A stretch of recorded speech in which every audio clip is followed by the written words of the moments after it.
السلام علیکم ورحمۃ اللہ وبرکاتہ۔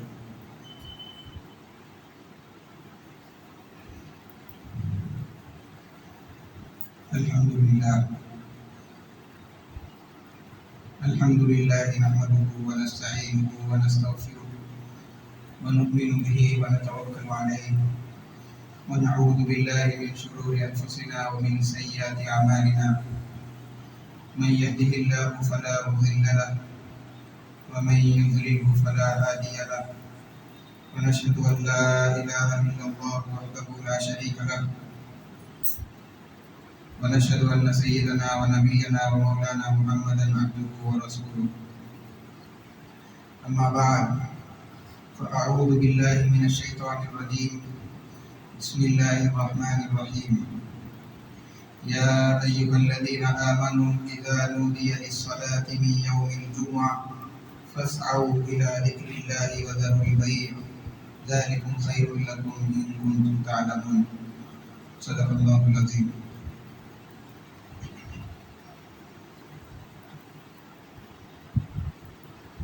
معزز حاضرین کرام اور سامعین ذی وقار، اللہ رب العزت نے انسان کو دنیا کے اندر اپنی عبادت کے لیے، اپنی پرستش کے لیے، اپنی پہچان کے لیے پیدا فرمایا ہے۔ چنانچہ قرآن کریم کے اندر اللہ تبارک و تعالی فرماتے ہیں وَمَا خَلَقْتُ الْجِنَّ وَالْإِنسَ إِلَّا لِيَعْبُدُونَ، کہ میں نے جنوں اور انسانوں کو محض اپنی عبادت کے لیے پیدا کیا۔ اور خود نبی رحمت علیہ السلام کی ارشاد مبارک کے اندر یہ بات ملتی ہے انما الدنیا خلقت لکم وانکم خلقتم للآخرہ۔ دوسری حدیث میں ان الفاظ کے ساتھ اللہ کے نبی علیہ السلام کا فرمان مبارک منقول ہے انما الدنیا خلقت لکم وانکم خلقتم للابد، یعنی یہ ساری کائنات، یہاں کا سارا نظام، آسمان اور زمین کا نظام، دن رات کے بدلنے کا نظام، بارشوں کا نظام، ہواؤں اور بادلوں کا نظام، اور پہاڑوں کا پھل پھول کے پیدا ہونے کا، زمین سے غلوں کے اگنے کا، الغرض جتنے بھی کائنات کے اندر چیزیں ہیں، جو سارے نظام ہیں، یہ انسان کے لیے پیدا کیے گئے ہیں تاکہ یہ ساری چیزیں انسان کی زندگی کے اندر اس کو زندگی گزارنے میں فائدہ پہنچائے اور اس کے لیے دنیاوی زندگی کو آسان کر دے۔ انسان کو اللہ تعالیٰ نے آخرت کے لیے پیدا فرمایا ہے، یہ ساری چیزیں انسان کے لیے اور انسان کو آخرت والی زندگی کی تیاری کے لیے پیدا فرمایا ہے۔ الغرض اللہ تبارک و تعالیٰ نے یہاں تک قرآن کریم کے اندر فرما دیا ان اللہ اشتری من المؤمنین انفسهم واموالهم بان لهم الجنہ، کہ ہم نے مومن سے ان کی جانوں کو اور ان کے مال کو جنت کے بدلے میں خرید لیا ہے۔ یعنی انسان کا جو مال ہے اور اس کی جو جان ہے، یہ اس کی اپنی نہیں بلکہ یہ تو اس کا رکھوالا ہے، اس کا معاون ہے، حقیقی مالک، اور اس کا جو اصل مالک ہے وہ تو اللہ تبارک و تعالیٰ ہے۔ یہ جان اور یہ مال دونوں اللہ تبارک و تعالیٰ کی ملکیت ہے۔ چنانچہ اگر اللہ تبارک و تعالیٰ انسان کو یہ حکم دیتے کہ تم سال کے 12 مہینے اور پورے مہینے کے 30 دن، پورے ہفتے کے 7 دن اللہ تبارک و تعالیٰ کی عبادت کے اندر، اس کو یاد کرنے کے اندر خرچ کرو، ایک لمحہ بھی اس سے غافل ہو کر کے اپنی زندگی کو مت گزارو، اگر اللہ تعالیٰ انسان کو یہ حکم دے دیتے تو بھی انصاف ہی کی بات ہوتی تھی، اس لیے کہ یہ جان اور یہ مال تو اللہ رب العزت کا ہے، یہ اس کی ملکیت ہے۔ مالک کو اختیار ہوتا ہے کہ وہ جس طریقے سے چاہے اپنی چیز کا استعمال کرے، جہاں پر چاہے اس کو خرچ کرے، جیسا چاہے اس کے اندر رد و بدل کرے۔ اور اگر وہ چیز کسی دوسرے کو دے دی جائے تو مالک کو حق ہوتا ہے کہ اس سامنے والے سے کہے کہ اس چیز کو اس طریقے سے استعمال کرو، اس کے استعمال کرنے کا یہ طریقہ ہے اور غلط طریقے سے اس کو استعمال مت کرو۔ چنانچہ اگر اللہ تبارک و تعالی انسان کو یہ حکم دیتے کہ تم ساری کی ساری زندگی اپنے جان اور مال کو میری رضامندی میں خرچ کرو، میری رضا والے کاموں کے اندر اس کو استعمال کرو، تو بھی انصاف کی بات ہوتی، یہ انسان کے اوپر کوئی ظلم نہ ہوتا۔ لیکن اللہ تعالیٰ نے انسان کے اوپر بڑا کرم فرما دیا۔ جان اور مال تو مومن سے خرید لیا، خریدنے کے بعد یہ دونوں چیزیں واپس مومن کو لوٹا دی، اور اللہ تعالیٰ نے انسان کو اختیار دے دیا کہ تم اپنے دنیاوی کام کاج بھی اس کے ذریعے سے کر سکتے ہو، لیکن ساتھ ساتھ اللہ تبارک و تعالیٰ کی عبادت بھی کرنا ہے، ساتھ ساتھ اللہ تبارک و تعالیٰ کی یاد کے اندر ان دونوں چیزوں کو خرچ کرنا ہے۔ لیکن آدمی اپنی دنیاوی مصروفیات کے اندر، مشغولیات کے اندر، اپنے کام کاج کے اندر اتنا زیادہ منہمک ہو گیا، اتنا زیادہ ڈوب چکا ہے کہ اس کو اللہ کا دین، اللہ کے نبی علیہ السلام کے طریقے یاد نہیں رہے، آخرت سے غافل ہو کر کے انسان اپنی زندگی کو گزار رہا ہے۔ چنانچہ انسان کا جو اصل مقصد تھا زندگی کے اندر آنے کا، عبادت، اس کی طرف توجہ دلانے کے لیے اللہ تبارک و تعالیٰ نے مختلف مواقع زندگی کے اندر متعین فرما دیے۔ جیسے سال بھر میں رمضان ایک مرتبہ آتا ہے تاکہ انسان کو متوجہ کرے، اس کی یاد دہانی کرائے کہ دیکھو دنیا کے اندر تم کو جو بھیجا گیا تھا اللہ تبارک و تعالیٰ کی عبادت کی طرف، اللہ تبارک و تعالیٰ کی طرف رجوع کرنے کے لیے تم کو دنیا کے اندر بھیجا گیا تھا۔ اور وہ وعدہ جو اللہ تبارک و تعالیٰ نے سارے انسانوں کی روحوں کو جمع کر کے لیا تھا، وعدہ الست، وہاں پوچھا تھا الست بربکم، ساری روحوں نے اللہ تبارک و تعالیٰ سے کہا بلا، یعنی آپ ہی ہمارے رب ہیں۔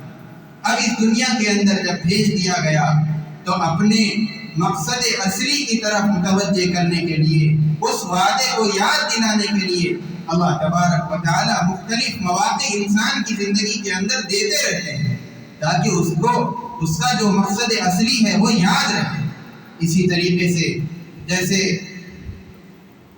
رمضان المبارک کے اندر بھی شب قدر ہے، طاق راتیں ہیں، مختلف راتیں ہیں، ایسے ہی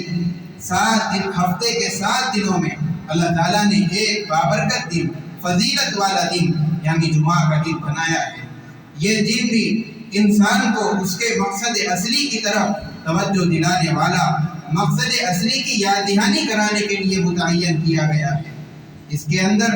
عام لوگ، ہم لوگ جانتے ہیں کہ تمام مسلمانوں کے اندر کتنے لوگ نماز پڑھنے والے ہیں، کتنے لوگ نماز سے غافل ہیں، یہ ہر کوئی جانتا ہے۔ بہت سارے لوگ ماشاءاللہ سے 5 وقت کی نماز ہر روز پڑھ لیتے ہیں، لیکن بہت سارے ایسے بھی ہیں جو یا تو نماز پڑھتے ہی نہیں، یا تو پڑھ لیتے ہیں تو اپنے گھروں کے اندر رہتے ہوئے، یا اپنے کاروبار میں، یا کسی جگہ پر رہتے ہوئے وہیں پڑھ لیتے ہیں، آفس کے اندر پڑھ لیا، گھر کے اندر پڑھ لیا۔ حالانکہ مسجد کو اگر آ کر کے جماعت کے ساتھ نماز پڑھ لے، عام نماز کے مقابلے میں جماعت سے جو نماز پڑھی جائے 27 درجے اس کا ثواب ملتا ہے۔ لیکن اس فضیلت کا استحضار نہ ہونے کی وجہ سے بہت سارے لوگ اپنے گھروں ہی کے اندر انفرادی نماز پڑھ لیتے ہیں۔ الغرض جمعہ کا دن ایسا دن ہے، چاہے نماز نہ پڑھنے والا ہو ہفتہ بھر یا پھر اپنے گھر میں پڑھ لینے والا ہو، وہ سارے لوگ پورا اہتمام کر کے جمعہ کے دن جمعہ کی نماز ادا کرنے کے لیے مسجد میں حاضر ہو جاتے ہیں۔ گویا کہ سارے مسلمانوں کے اجتماع کا جمع ہونے کا دن ہے، اور جہاں پر ایک جمعیت جمع ہو جاتی ہے تو اس کی برکت سے بہت بڑے بڑے امور اور بڑے بڑے کارنامے انجام دیے جا سکتے ہیں۔ اسی طریقے سے یہ بات بھی ہمارے لیے جاننا چاہیے کہ جمعہ کا دن، اس کا نام جمعہ کیوں رکھا گیا؟ اس کے بہت سارے وجوہات احادیث مبارکہ کے اندر ذکر کیے گئے۔ چنانچہ اللہ کے نبی صلی اللہ علیہ وسلم فرماتے ہیں کہ جس وقت حضرت آدم علیہ السلام کے پیدا کرنے کا اللہ نے ارادہ فرمایا، ان کے پیدا کرنے کے لیے جو مٹی اللہ تعالیٰ نے اکٹھا کی، جمع کی، ساری زمین سے اس کو جمع کیا، اور یہ جو دن اللہ تعالیٰ نے مٹی کو جمع کیا وہ جمعہ کا دن تھا۔ اسی وجہ سے اللہ تعالیٰ نے اس کا نام جمعہ رکھ دیا۔ اور دوسری وجہ حدیث کے اندر یہ بتلائی جاتی ہے، اللہ تبارک و تعالیٰ جس وقت حضرت آدم علیہ السلام کو اور ان کی زوجہ محترمہ کو دنیا کے اندر بھیج دیے تو حضرت آدم علیہ السلام کو الگ جگہ پر، حضرت حوا کو الگ جگہ پر بھیج دیا تھا۔ 40 سال تک یہ لوگ ایک دوسرے کو تلاش کرتے رہے، ڈھونڈنے کی کوشش کرتے رہے۔ 40 سال کے گزرنے کے بعد یہ دونوں آپس میں جمع ہوئے اور وہ جمعہ کا دن تھا، اسی لیے اس کو جمعہ کا نام دے دیا گیا۔ اسی طریقے سے اللہ تبارک و تعالیٰ نے جب حضرت آدم علیہ السلام کے پیدا کرنے کے لیے مٹی کو جمع کر لیا تو جس دن اللہ تعالیٰ نے حضرت آدم علیہ السلام کو پیدا کیا وہ جمعہ کا دن تھا۔ اس کے علاوہ اور بھی وجوہات اور بڑے بڑے واقعات اس دن کے اندر رونما ہوئے، جیسے اس دنیا کی تخلیق، آسمان اور زمین کا بنانا، ساری کائنات کا وجود میں آنا، اللہ تعالیٰ نے ان ساری چیزوں کو وجود جمعہ کے دن بھی بخشا تھا۔ اور پھر روایات کے اندر یہ بات بھی ملتی ہے، یہ سارے کائنات کا جو نظام ہمیں نظر آ رہا ہے جمعہ ہی کے دن اس کو ختم کر دیا جائے گا۔ خلاصہ یہی ہے کہ کائنات کی ابتدا، اسٹارٹ وہ بھی جمعہ کے دن، اور اس کا اینڈ اور ختم یہ بھی جمعہ کے دن ہوگا۔ انبیاء علیہ السلام میں سب سے زیادہ فضیلت والے ہمارے نبی صلی اللہ علیہ وسلم ہیں، اسی لیے آپ کو سید الانبیاء اور امام المرسلین کہا جاتا ہے۔ کتابوں کے اندر قرآن کریم سب سے زیادہ فضیلت والی کتاب ہے۔ فرشتوں میں حضرت جبرائیل علیہ السلام کا مقام اور مرتبہ سب سے زیادہ بڑا ہے۔ اسی طریقے سے ہفتے کے 7 دنوں کے اندر اگر کوئی فضیلت والا، عظمت والا دن ہے تو وہ جمعہ کا دن ہے، اسی لیے اس دن کو سید الایام کہا جاتا ہے۔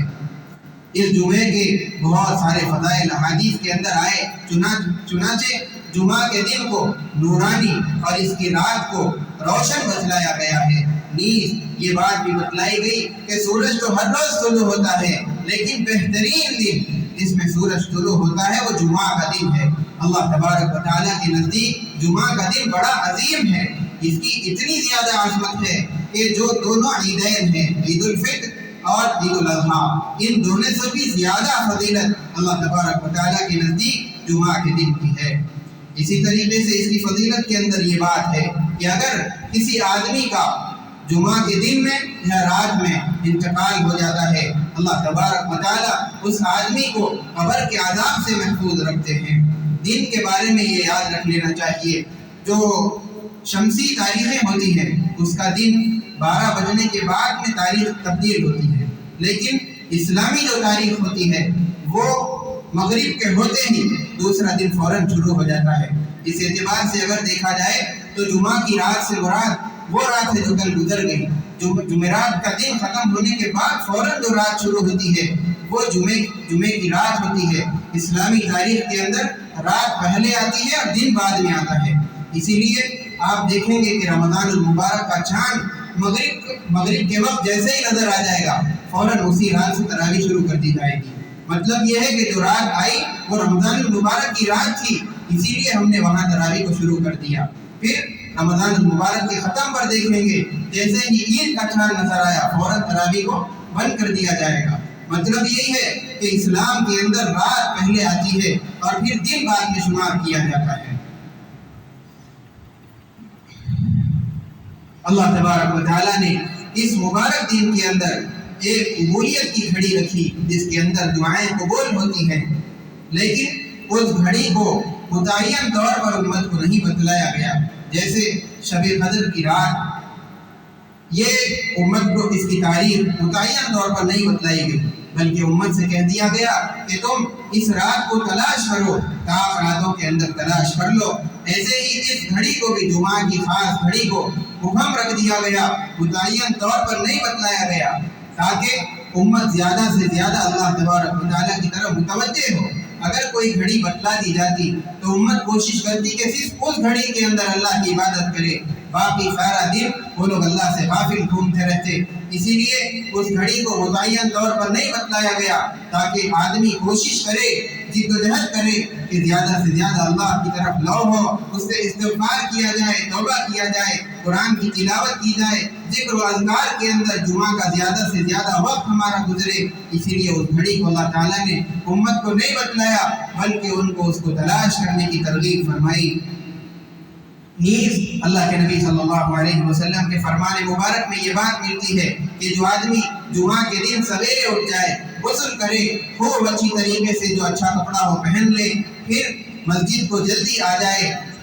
پیدل چل کر کے آئے، نیز امام سے قریب ہو کر بیٹھ جائے اور خطبہ غور سے سنے، لغو و لعب کے اندر مشغول نہ ہو اپنے کپڑوں سے، یا کوئی گاڑی نظر آ گئی جانماز پہ، یا کوئی کنکر نظر آ گیا، اس سے کھیلتے ہوئے نہ بیٹھے۔ اللہ تبارک و تعالیٰ ایسے آدمی کو 1 سال کے نفل روزوں کا ثواب اور 1 سال کی تہجد کی نماز کا ثواب عطا فرما دیتے ہیں۔ اس کے علاوہ فضائل بہت سارے ہیں۔ اللہ تبارک و تعالیٰ نے قرآن کریم کے اندر فرمایا، یا ایھا الذین آمنوا اذا نودی للصلاۃ من یوم الجمعۃ فاسعوا الی ذکر اللہ وذروا البیع،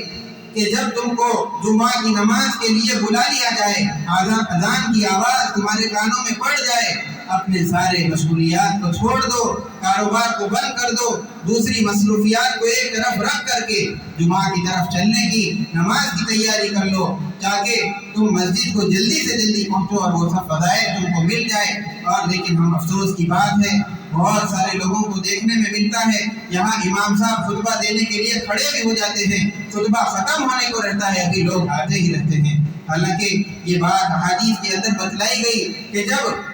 لوگ مسجد میں آنا شروع کرتے ہیں تو 2 فرشتے مسجد کے دروازے پر کھڑے ہو جاتے ہیں۔ جمعہ کی نماز کے لیے جو آدمی سب سے پہلے آتا ہے، اس کے لیے 1 اونٹ اللہ کے راستے میں صدقہ کرنے کا ثواب لکھ دیا جاتا ہے۔ دوسرے نمبر پر جو آدمی آتا ہے تو اس کو بڑے جانور کی صدقہ کرنے کا ثواب لکھ دیا جاتا ہے۔ پھر اس کے بعد 1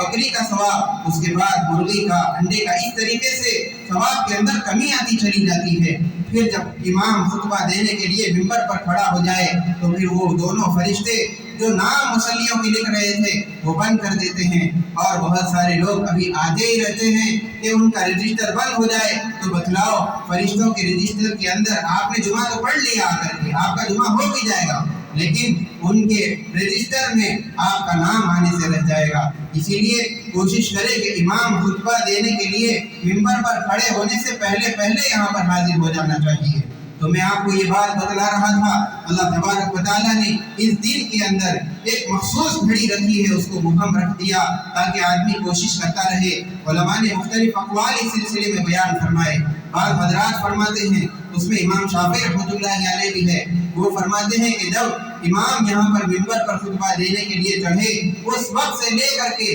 جمعہ کی نماز کے ختم ہونے تک یہ مقبولیت کی گھڑی برقرار رہتی ہے۔ لیکن امام کے خطبہ دینے کے لیے چڑھنے کے بعد زبان سے تلفظ کرنا کسی چیز کا بھی درست نہیں۔ اگر آپ کو دعا مانگنا ہے تو دل ہی دل کے اندر مانگیے۔ بہت ساروں کو دیکھنے میں آتا ہے کہ جب یہاں پر امام خطبے کے اندر دعا کرتے ہیں، اپنی زبان سے زور سے آمین کہتے ہیں، حالانکہ آمین اپنے دل کے اندر کہنا چاہیے۔ ایسے ہی جب وہ درود شریف کی آیت خطبے میں پڑھی جاتی ہے، ان اللہ و ملائکتہ یصلون علی النبی، یہ آیت کے پڑھنے کے بعد بہت سارے مصلیوں کو دیکھا جاتا ہے درود شریف اپنی زبان سے پڑھتے ہیں، حالانکہ خطبے کے دوران اپنی زبان سے کوئی چیز کہنے کی اجازت نہیں ہے۔ جو بھی کہنا ہے، چاہے دعا ہو، چاہے درود شریف ہو، اپنے دل کے اندر کہنا چاہیے۔ اور پھر اخیر میں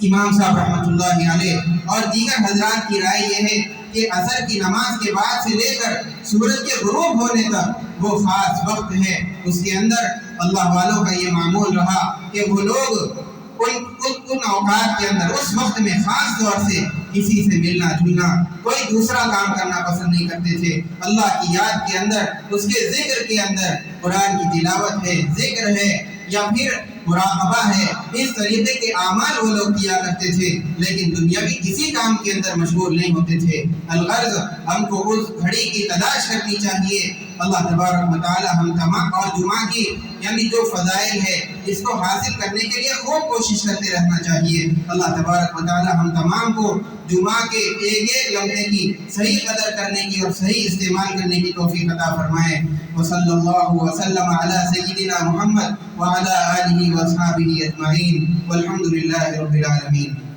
جو حضرات سنت نہیں پڑھے سنت پڑھ لیجیے۔